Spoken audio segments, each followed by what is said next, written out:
அதுல இன்னைக்கு சொல்றாரு, தமிழக திமுகவுடைய பேட்டி கொடுக்கிறார் RS பாரதி சொல்றாரு, மூத்த தலைவர். அது என்ன, நாங்க எம்ஜிஆர் காலத்திலயும் இப்படித்தான் பேசிக்கிட்டு இருந்தோம்,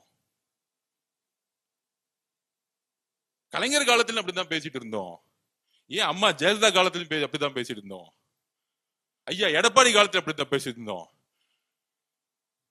இந்த 4 பேர்ட்ட என்ன வேணா பேசிக்குவாங்க, ஆனால் எங்கள் அண்ணன் முதலமைச்சரா பொறுப்பேற்றதிலிருந்து திரு சி ஜோசப் விஜய் அண்ணன் எங்கள் முதலமைச்சரா இருக்கக்கூடிய இடத்துல பெண்களை நோக்கி விமர்சிக்கக்கூடிய யாரா இருந்தாலும் கைது செய்யப்படுவார்கள். இது ஏன்னா ஒருத்தருக்கான மிரட்டலோ பழிவாங்கலோ கிடையாது. இந்த கலாச்சாரத்தை தூக்கி எறியணும். ஒரு பெண் அரசியலுக்கு வரக்கூடாதா? ஒரு பெண் நிருபரா வரக்கூடாதா? பத்திரிகையுள்ள வரக்கூடாதா? ஏன் உங்களை பார்த்து கொஸ்டின் கேட்ட கூடாதா? கேட்கிற கேள்வியை விட்டுட்டு அவங்கள உடலையும் அவர்களோட உறவையும் சுக்குநராக கூடிய செயலை செய்யறதா திமுக.